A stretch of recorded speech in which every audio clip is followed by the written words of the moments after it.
Breaking news out of Minnesota today. Tom Homan, who had been sent in there to kind of chill it out, announced a massive drawdown of the federal presence from ICE that will be there. It was with unprecedented cooperation from local police.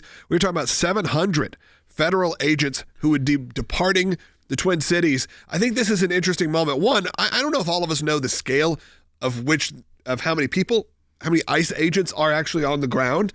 If you told me that withdrawing 700 was not withdrawing the mass majority, I would have been pretty surprised. But it's actually, as Will said, I believe only about 20%. About 20%. There was between 2,800 and 3,000 officers in Minneapolis area in Minnesota. And that is a lot. That is a significant operation. But at the same time, this kind of goes back to what a lot of people had been criticizing the leadership in Minnesota about, is that if they were cooperating, not necessarily needing to go round up, but to report when there is a release of someone from a detainment for criminal charges in whether it be local law enforcement or state law enforcement. If they were coordinating with the Department of Homeland Security, the Border Patrol, and ICE and saying, hey, this person that's undocumented that is also facing criminal charges or is a criminal themselves is being released, how about you come pick them up?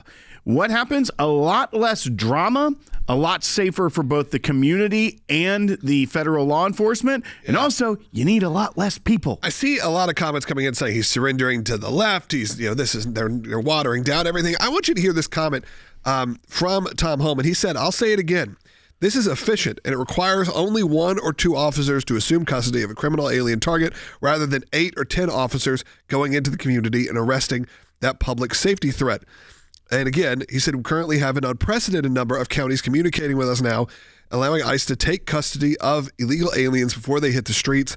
Unprecedented cooperation. So essentially saying, we don't need 8 to 10 officers going after one person or whatever it may be. We're going to scale that down. We only need 1 or 2. And that is going to help the visual a lot. It's going to help the conversation move forward. And look, I think it's important when you have the chaos surrounding Minnesota to have a moment where it does feel like there's some bipartisan work and bipartisan effort. And if the intention, and look, you could say surrendering, I doubt it. This is probably coming from the very top, to go in there and to bring the tone down. And what can it be? They sent in Tom Homan, who had been lauded as now like the savior, had come in and at this moment seems like is doing his job, was able to take a couple weeks here, see what he could come up with, and now it seems like it may have been overkill. Let's go to Ann in Pennsylvania on line 3. Ann, thanks for holding. Hey, guys. Once again, the ACLJ is bringing a semblance of calm. Okay? I just... Yes. Yeah, I love you guys. Listen, I have to say this because this is so important to me.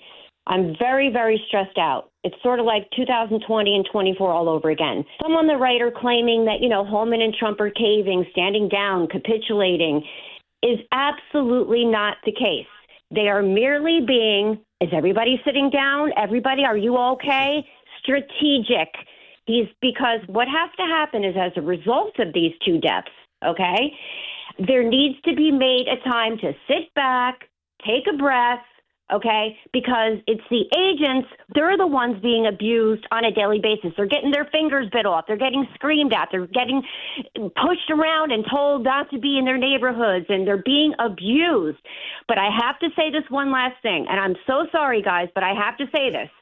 For those in the mega media, the ice is not melting. Okay? Trump is not going back on his word. He will be deporting all illegals.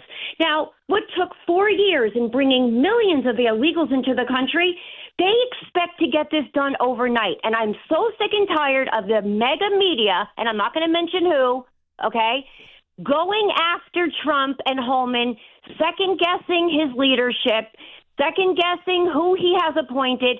And they don't even have to agree with all the decisions that Trump makes. But guess what? They decided that they're the commander-in-chief.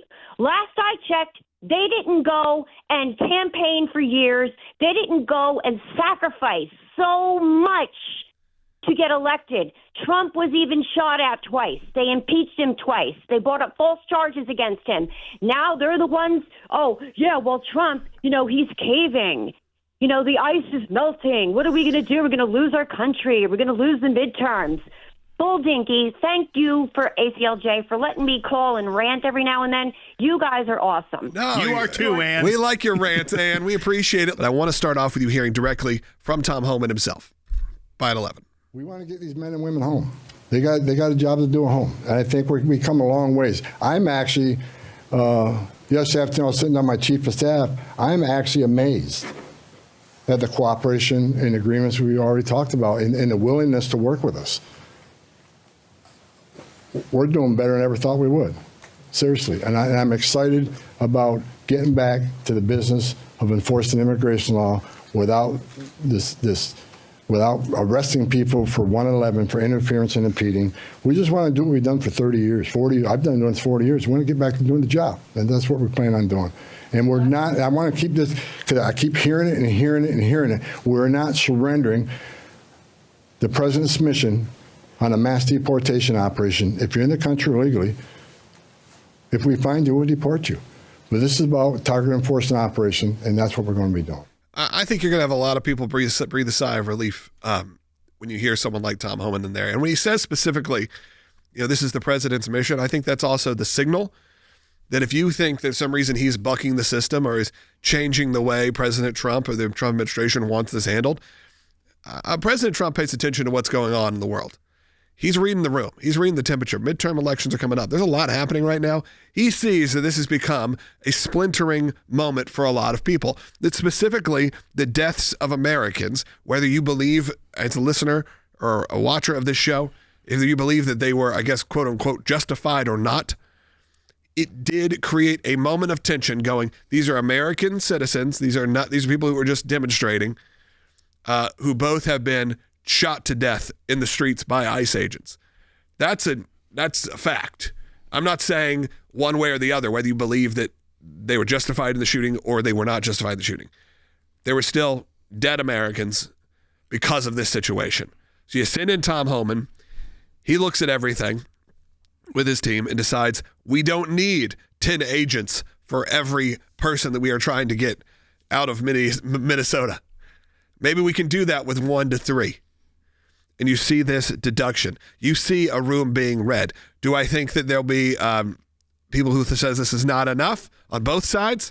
Absolutely. And we got plenty of those calls coming in that say that. Well, and I want to hear from people as well that see that. I see it on YouTube. I see it on Rumble saying this is a sign of weakness, that this is capitulating to the left, which I tend to disagree with. Remember, there's still going to be 2,000, according to Tom Homan, agents there. This is just the first step in drawing down because, in his opinion, there should have never had to have been 2,700 plus agents there to begin with, if there was that cooperation between the state partners and the federal enforcement arm. And so when you start to look at this as well, when you saw how out of control it got, when you saw even the raid on the church by the leftist agitators and that led to the arrest, it got so out of control that, as he even said, a lot of their arrests then were them detaining people that were obstructing the law enforcement instead of even the core mission.